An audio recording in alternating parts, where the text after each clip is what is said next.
uma boa tarde para você. Está começando o primeiro Hora do Esporte de 2025 aqui na tela da TV Câmara de São José dos Campos. Estamos chegando nesta sexta-feira até as 3 da tarde, trazendo as principais informações do esporte aqui na nossa cidade. Aqui comigo ele, jornalista, repórter esportivo, o amigão da galera, o nosso querido Bruno Castilho. Tudo bem, Brunão? Boa tarde. Boa tarde, Vieira. Boa tarde a você de casa. Como sempre, é um prazer inenarrável estar em mais um Hora do Esporte, começando mais um ano aqui no Hora do Esporte. É muito bom começar mais um ano contigo, Brunão, aqui no nosso Hora do Esporte, sempre levando as informações da nossa cidade, tá certo? E aqui com a gente também o nosso intérprete de Libras, este também nunca falta, nosso querido Luiz Fernando, o papai do Lorenzo, o mascotinho do nosso Hora do Esporte. Luizão, hoje é meio diferente aqui, vamos aqui devagar, nosso soquinho. Aê, Luizão! Nosso soquinho de toda segunda, quarta e sexta. O Luizão que sempre leva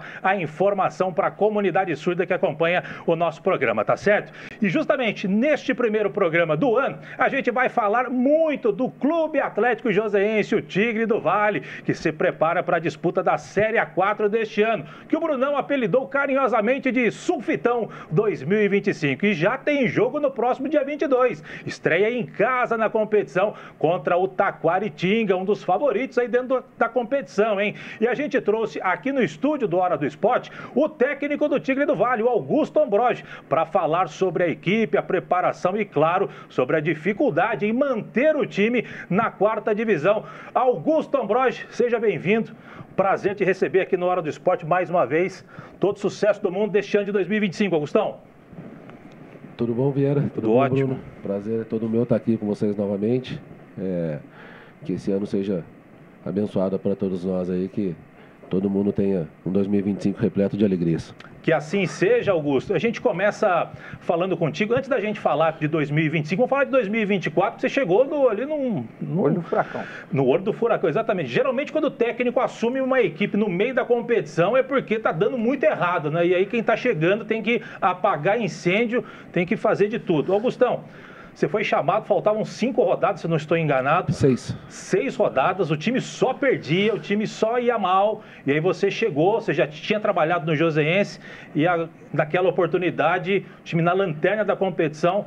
Como é que você chegou, como é que o ambiente que você encontrou e conseguiu salvar a equipe? Foi com certeza o maior desafio da minha vida, né? Que faltavam 6 rodadas, sendo 5... contra os primeiros colocados, era exatamente o primeiro, segundo, terceiro, quarto e o quinto na hora que a gente assumiu. Todo mundo vinha de uma derrota de 4-0 para o Jabaquara, lá em Santos. Então o time estava, emocionalmente falando, o time estava completamente desfigurado, o time estava lá para baixo, um monte de gente querendo sair, um monte de atletas, grupo rachado, um não falando com o outro. Aí o Café me chamou para uma conversa, ele mesmo já estava bem desanimado, falou que aceitaria o desafio. Eu falei assim, se deixar eu trabalhar nesses 6 jogos aí da maneira que tem que ser, afastar o que eu achar que tem que ser afastado, vamos enfrentar, né? Pior do que isso, no lado bom de ser o último colocado é que não dá para cair mais do que isso, né? Então, colocar isso... pior que tá, não fica, né? Pior que tá, não fica. Então, foi realmente um desafio. Cheguei na segunda-feira, na quarta-feira já ia enfrentar o líder Barretos. Então, foi mais na parte emocional mesmo, não tinha muito o que fazer na parte técnica, na parte tática. Foi com muita conversa, a gente já fez um belíssimo jogo já na estreia, né? Tava ganhando até os 50 minutos do segundo tempo, o Barretos empatou de pênalti, mas aí começou a virar um pouco a chavinha dos meninos, que eles viram que poderiam fazer alguma coisa diferente. Uma curiosidade que você contou em off aqui, nesse jogo contra o Barretos, você não tinha volante no time, né? Justamente um time que não podia tomar gols, você não tinha volante, você teve que improvisar atacante ali no meio de campo, marcador da equipe do Joseense naquela oportunidade? Foi isso. A solução que eu encontrei ali foi fazer uma linha de 5 atrás, né? Colocar 3 zagueiros e 2 laterais plantados ali e colocar 2 atacantes de volante, que não tinha, né? Tinham 2 suspensos, 2 machucados, o outro já tinha ido embora. Então realmente não tinha nenhum volante de ofício, nem primeiro, nem segundo, nada de volante. Então a gente, só nas pecinhas, né? Como eu falei, não teve tempo de treinar muita coisa. Então posicionei todo mundo ali e acabou dando certo. Brunão, Augusto Ambrogi está com a gente. Como é que chegar num... Você falou, né? Bom entrar, você está em último, não cai mais, mas como é que é chegar num ambiente que você tem que correr contra o tempo para salvar uma temporada aí que já começou, né, de uma maneira errada? tem que ir detectando, né, Bruno, onde que estavam os principais focos de destruição dentro do time. Não estou falando da parte técnica, não estou falando da parte tática, estou falando da parte motivacional mesmo, da parte emocional dos meninos, que são garotos ainda, queira ou não, era um time muito jovem, 20, 21 anos, então não estavam acostumados a enfrentar uma situação dessa. Fui conversando com um, converso com outro, converso com o grupo, converso chama um particular, chama uma pessoa da comissão técnica, cada um vai dando uma informação, você vai absorvendo as informações, vai e tentando tirar o máximo de cada um naquele momento. O lado positivo disso aí de não ter o volante é isso, né? Na hora que você pergunta quem pode ir, você vê quem que tá, quem não tá, quem levanta a mão e fala, não, pode deixar que eu vou, professor. Então, aí você vê quem realmente tem alguma coisa para dar ali. Então a gente foi indo, foi numa crescente, acabou dando certo e escapamos na última rodada. Agora, em cima disso, né? Você falou que foi mais na base da conversa do que técnica e taticamente, até porque você não tinha muito tempo, né? Você precisava de vitórias, somar pontos para tentar livrar o time. Como é que é essa conversa? Você acabou de dizer, você está lidando com garotos, não estão totalmente formados ainda para o futebol, queira ou não, é uma divisão inferior, então assim, não é um primor da parte técnica, com todo respeito aos atletas. Como é que é essa conversa para fazer com que os jogadores compreendam que aquilo que vinha sendo feito não era, pelo menos no seu entendimento, não era o mais adequado, até porque os resultados mostravam isso? Como é que foi essa conversa nos vestiários, olhar para esses caras e falar, ó, vocês têm condição de sair dessa última posição, de não serem rebaixados? Exatamente isso que você falou, Vieira. A divisão, por ser a quarta divisão, no caso, né? Tecnicamente ela é muito parecida, né? O primeiro para o último colocado, falando em termos de peças, em termos de condições, é muito parecido. Então, você tem que colocar na cabeça do garoto que ele consegue exercer uma coisa maior, ele consegue fazer uma coisa melhor do que ele vinha fazendo. E jogo a jogo, não pensar no próximo, tem que ir mostrando, a gente vai passo a passo, com isso a gente vai, uma crescente, a gente só vai pensar no próximo jogo se a gente conseguir uma coisa aqui. Se perdesse o Barretos já tinha caído, já não tinha nem mais o que fazer, aí realmente a vaca já tinha ido pro brejo. Então foi conversando com todo mundo, foi falando com ele, conversando olho no olho com os meninos, mostrando dentro do campo o que precisava ser feito, mostrando fora do campo que tinha essas condições, que eles tinham esse poder de marcação que fosse, né? Não está dando tecnicamente, não está dando de uma maneira que sobre, né, dentro do campo. Faz o seu posicionado aqui, vamos defender, que uma hora a gente vai escapar, se a gente ficar aqui 40, 50, 60 minutos aqui atrás sem tomar o gol, uma hora a gente escapa e faz o gol, tenho certeza disso. E foi isso que aconteceu. Nós fizemos a linha de 5, o Barretos não entrava de jeito nenhum, os volantes ali que eu coloquei os atacantes dando a vida ali no meio também. Fizemos 1-0, tomamos empate, fizemos 2-1, aí acabamos tomando empate no último lance. Mas aquilo ainda, o empate ainda teve o lado positivo também, que aquilo despertou nos meninos uma coisa, né? Fazendo, pô, a gente estava ganhando o líder. Chegaram aqui numa soberba danada, achando que ia atropelar a gente. Tomamos o gol no último minuto, a gente vai sair dessa. E foi o que aconteceu. Maravilha. Brunão, pra gente fechar esse bloco? Só um comentário que é o argentino, né? Que veio. A gente até ia entrevistar ele, entrevistamos ele, mas acabou não indo no ar. Você tinha um argentino no elenco, né? E você utilizou ele por 45 minutos só. Ele jogou comigo no primeiro jogo contra o Barretos, né? Que eu não tinha o volante. Ele era um dos que poderiam fazer a função de volante, não quis fazer, né? Ele falou, não, eu sou meia. Eu falei, então tá bom, então você vai jogar de meia.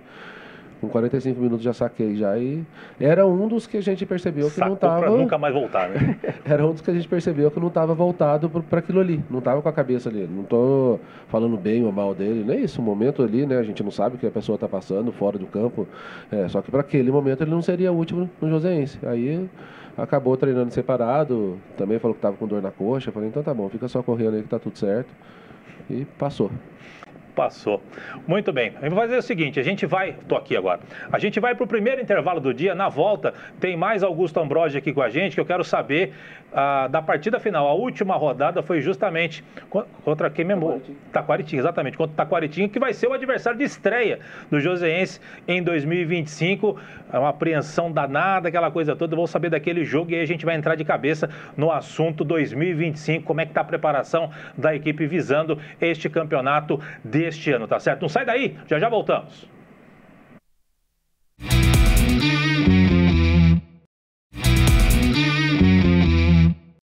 Muito bem, estamos de volta com a Hora do Esporte, recebendo aqui no estúdio do nosso programa o técnico do Joseense, Augusto Ambrogi. Antes da gente falar, já entrar de cabeça em 2025, ainda em 2024, ano passado, Augustão, última rodada, Taquaritinga.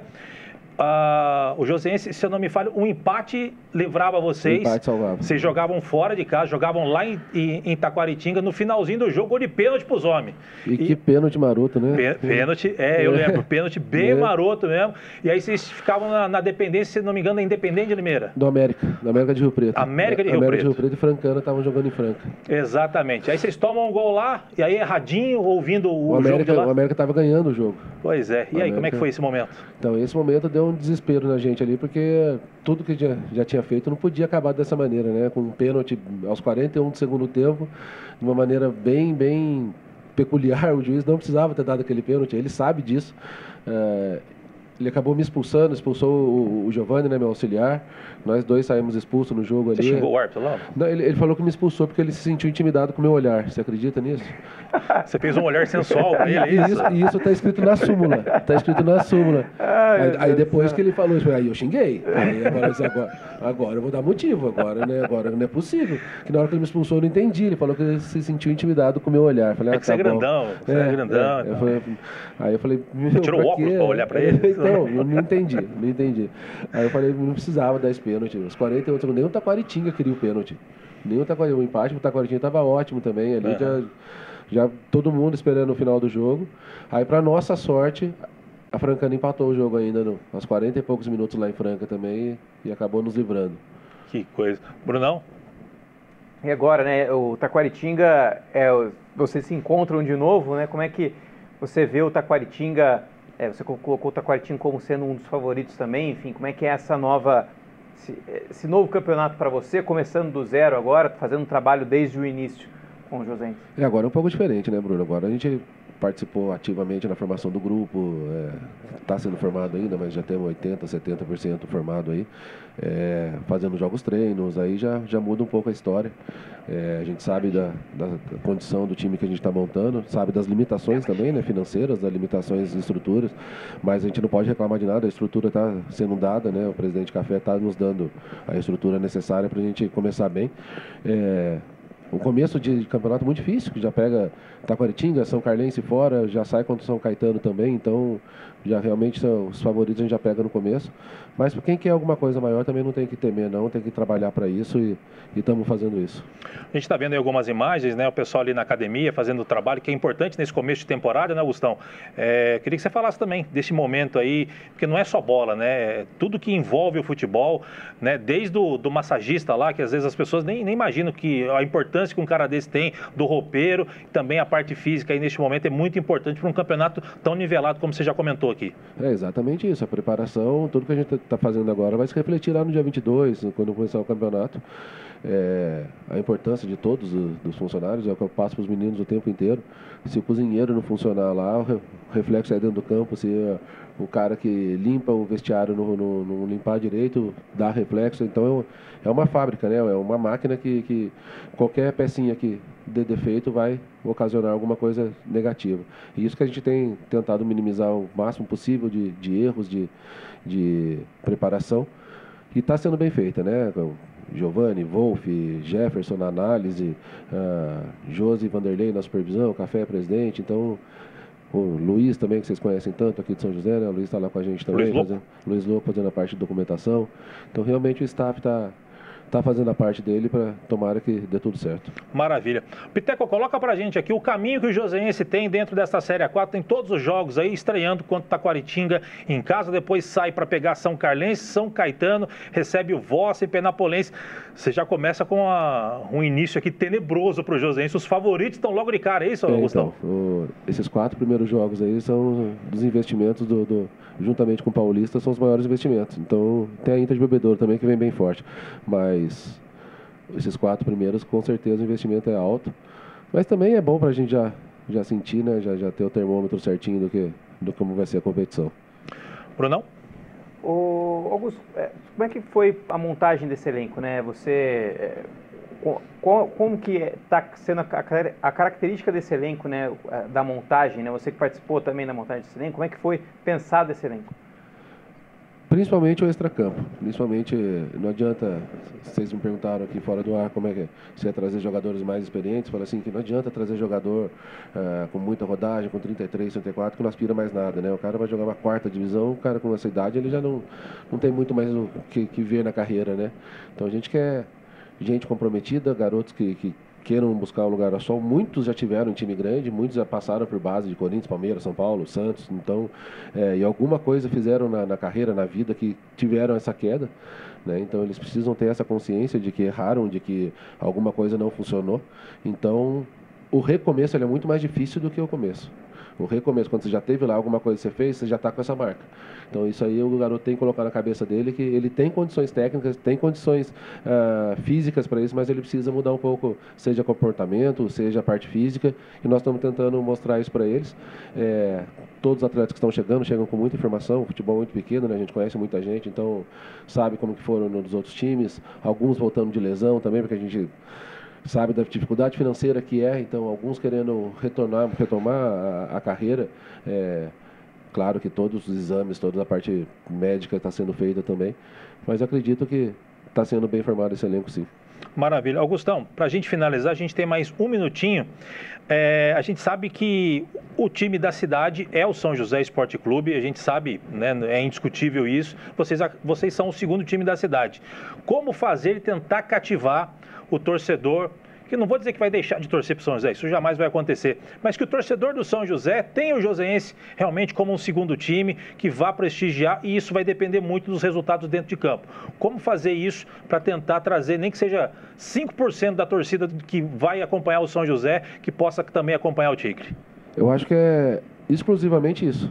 A parte dentro do campo. Você começa a ter resultado, você começa a causar interesse nas pessoas, mesmo que não seja o que vai no estádio para torcer pro Joseense, mas fala assim, pô, o time está em primeiro, o time está em segundo, o time está mostrando uma coisa legal, vamos lá assistir, vamos lá, para quem gosta de futebol, tem esse interesse, tem essa curiosidade de ver o que está acontecendo. Aí sim o cara acaba pegando um gosto, o cara acaba simpatizando, né, por estar vendo aquilo ali. Então não tem jeito, não adianta a gente querer ser hipócrita e falar assim, vamos lá, gente, vamos assistir o Joseense, se não jogar bola, não vai, né? A gente primeiro tem a intenção de atrair os curiosos para ver um time interessante dentro do campo, para depois sim causar essa parte emocional neles.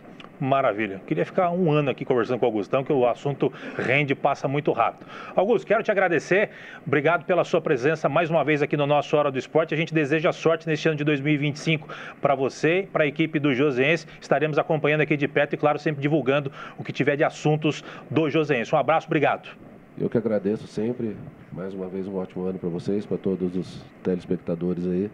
Precisando é só chamar, pode ir lá no treino que não vão ser expulsos. Por favor, não expulse a gente. Pode ir lá, por favor, acompanhar quando vocês quiserem, que serão sempre muito bem-vindos com cafezinho e tudo. Maravilha, então tá bom. A gente agradece a presença aqui do Augusto Ambrode no nosso programa. A gente vai para um rápido intervalo. Na volta tem uma retrospectiva bacana, atletas olímpicos, joseenses que disputaram pelo menos uma edição de Olimpíada. Você vai reviver essa matéria aqui no nosso terceiro bloco. Não sai daí, já voltamos.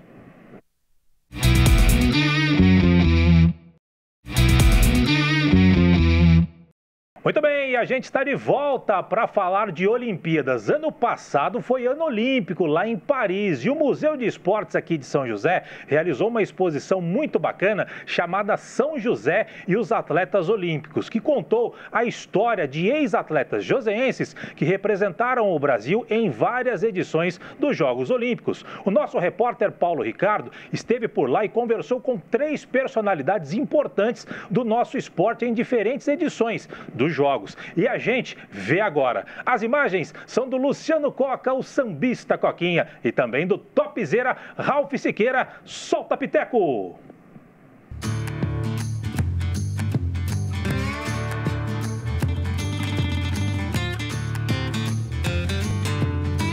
Este ano, Paris vai sediar a 30ª edição dos Jogos Olímpicos. E uma exposição do Museu de Esportes conta um pouco da história de atletas joseenses dentro da competição. Com muitas fotos e troféus, é possível conhecer grandes personagens da história joseense com os Jogos Olímpicos, como é o caso da Daiane Bagé. A zagueira e capitã do São José Futebol Feminino conquistou 3 Libertadores e um Mundial pela Águia do Vale. E com 2 mundiais e 3 medalhas em Pan-Americanos, sendo 2 de ouro e 1 de prata no currículo pela seleção brasileira, também vestiu a camisa amarelinha nas Olimpíadas de Londres em 2012. Disputar uma Olimpíada, um Mundial, mas representando o seu país, que a gente sabe que são poucos atletas que conseguem, isso daí são momentos únicos e são sonhos realizados que ficam marcados eternamente dentro da gente, né? E por aqui, história é o que não falta. O joseense Edivar Simões, atualmente com 81 anos, fez parte da primeira geração de ouro do basquete brasileiro, entre as décadas de 50 e 70. Disputou 3 Olimpíadas, a de Tóquio em 64, México em 68 e Munique em 72. E logo na sua primeira participação, já foi medalhista de bronze. Eu sei que em maio eu fui convocado para a seleção brasileira, olímpica. Aí treinei quase 4 meses, até ser escolhido, né? Mas tinha ali 10 lugares que eram garantidos, que eram os bicampeões mundiais, que eram Mauri, Vlamir, Edson, Vitor, Jati, Mosquito, Rosa Branca. Tá? Eu caí nesse meio caipirão no interior, sabe? E nós fomos para a Olimpíada assim, em coisa de 8 meses eu saí de um ilustre desconhecido para a seleção brasileira. Consagrado, Edivar é considerado um dos maiores atletas brasileiros do século XX. Carrega algumas frustrações, como a lesão na mão que o tirou das quadras antes da estreia nas Olimpíadas de Munique, 72, além de ver de perto o atentado terrorista em meio aos Jogos. Um jornalista húngaro, especialista em guerra, que fazia também a cobertura esportiva, alertou Edivar sobre o que estava por vir. Ele falou, faz o seguinte, falou para mim, para o Bílio e para o Mosquito. Vem às 6 horas, antes das 6 horas, vem para o portão principal da Olimpíada, era uma entrada principal que tinha. Fica lá no portão, era um muro baixo, né? Fique lá que os helicópteros vão subir com os caras de tarde. Estou falando por isso, mas não fica comentando. Os 2 helicópteros vão levar o pessoal, vai levar os terroristas, vai subir 6 horas da tarde, 6 e pouco eles vão subir. E nós fomos para lá, ficamos, eu e o Mosquito, que depois juntou gente para chuva, mas nós estávamos quase na frente ali mesmo. E nós vimos subir aqueles 2 helicópteros do outro lado da rua, da avenida, tudo cercado, 2 helicópteros naquele período subiram mesmo. Depois, mais tarde, veio o noticiário, que teve fogo cruzado, né? Fabiola Molina é outro exemplo de realizações através do esporte. Ao longo da carreira vitoriosa, a nadadora joseense se tornou especialista no nado de costas e conquistou títulos brasileiros, pan-americanos e mundiais. Ao todo, disputou 3 Olimpíadas, Sydney 2000, Pequim 2008 e Londres em 2012. Quando você está lá, inclusive, nas Olimpíadas, você, faz essa reflexão, sabe? Quantas pessoas, se esforçaram para eu estar aqui hoje. Então, isso é muito legal. É um esforço coletivo e você poder representar o seu país, né? Eu tenho bastante orgulho, né, do Brasil e a gente carregar esse sentimento que a gente se esforçou e valeu a pena. Para a Fabiola, a superação foi a marca registrada da carreira. Em Sydney, com 25 anos, foi a única mulher da delegação brasileira de natação. E em 2012, com 37 anos, se tornou a nadadora brasileira mais experiente a participar de edições olímpicas. Feitos que estão marcados na memória da ex-atleta olímpica. Quando eu fui para Sydney, era uma cobrança muito grande, era um peso muito grande, porque eu era a única do Brasil que poderia ir. Então, eu lembro do peso.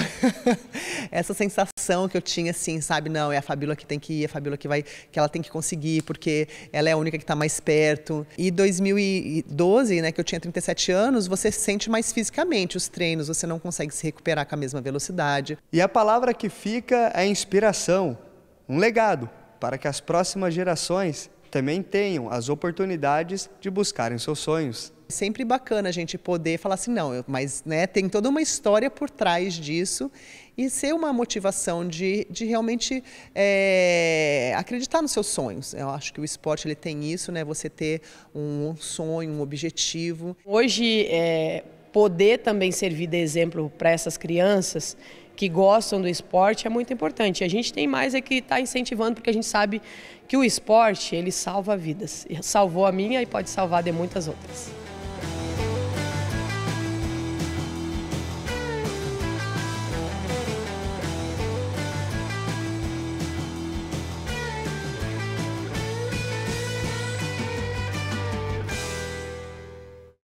Bacana, né, Brunão? Uma matéria como essa, relembrando os atletas, ex-atletas de São José dos Campos, numa exposição que foi muito bacana, realizada ano passado aqui em São José, lá no Museu do Esporte. É, muito legal lembrar essas personalidades do esporte aqui da cidade em vida, né?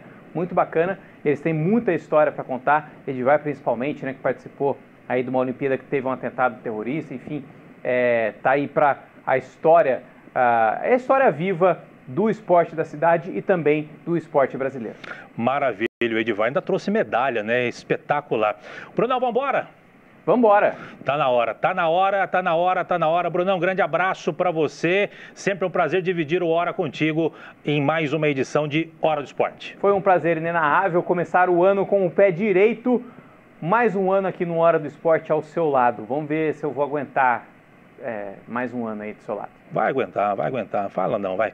Luizão, grande abraço. Ah, não, é aqui. Aí, Luizão, grande abraço, Luizão. Grande abraço, sempre um prazer ter você aqui. O Luizão que sempre leva a informação para a comunidade surda que acompanha o nosso Hora, tá certo? A gente vai chegando ao final do programa de hoje, agradecendo a sua audiência, a sua paciência. Mas, gente, antes de encerrar o programa, eu preciso dar um recado para você. É que devido ao recesso parlamentar em todo esse mês de janeiro, a gente do Hora do Esporte também vai fazer uma pequena pausa. Só que a nossa pausa é diferente, será apenas na primeira quinzena do mês, a partir da próxima segunda-feira, dia 6, até o dia 16. Mas olha, fique tranquilo que no dia 17 a gente tá de volta. Então, serão apenas 10 dias sem o nosso Hora do Esporte, nem vai dar para sentir saudade, né? Então, meus amigos, é isso. Dia 17 a gente tá de volta. Eu, Brunão, Luizão e grande equipe, a gente volta para trazer as informações do nosso esporte, tá certo? De minha parte, grande abraço, até o dia 17. Tchau, gente. Tchau, tchau.